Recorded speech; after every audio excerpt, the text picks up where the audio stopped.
Day 16 of the Larry Millete murder trial, and Larry's former boss, who worked with him at the Naval Hospital, took the witness stand to testify about text messages between the two in the days before and after Maya disappeared. News 8's Kelly Hessedal joins us live from the South Bay Courthouse. Kelly, what's the latest today?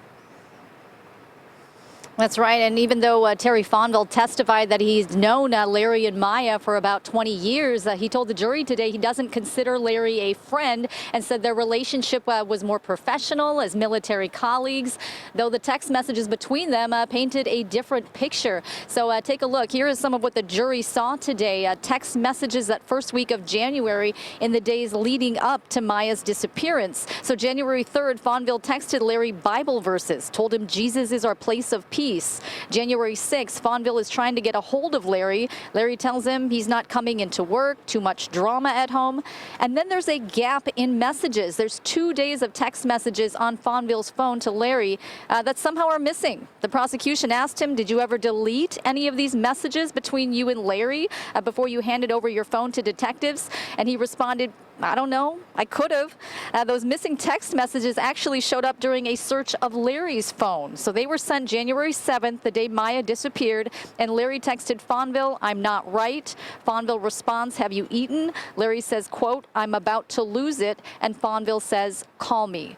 Now, meanwhile, Detective Lorenzo Ruiz, he took the stand this afternoon testifying about what was found during a search warrant of the Millete home in October of 2021 after Larry was arrested. He talked about 2 glass vials which contained plant material inside them.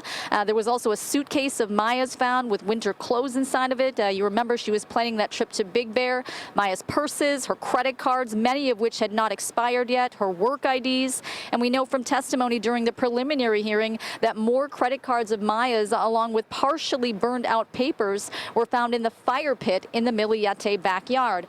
So back out here live, prosecutors have argued previously that this was an attempt to destroy evidence and that none of those credit cards have been used since Maya disappeared. Carlo and Anna? Kelly, was there any cross-examination today of Detective Ruiz, anything that stood out from his testimony? Yeah, during cross-examination today, they were talking about what was found on Larry Millete's computer, and we learned that as far back as February 2020, that Larry and Jamie Laird, the person that Maya was having this affair with, that the two of them were actually texting each other back in February of 2020. He had noted that the conversation at that point was civil.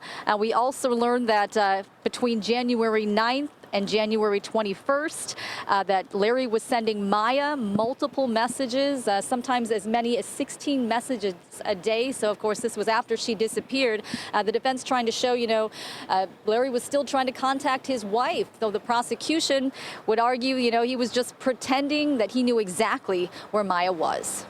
So much information out every day with all of these people's testimony. All right, Kelly Hessedal live for us there at the courthouse. Thank you.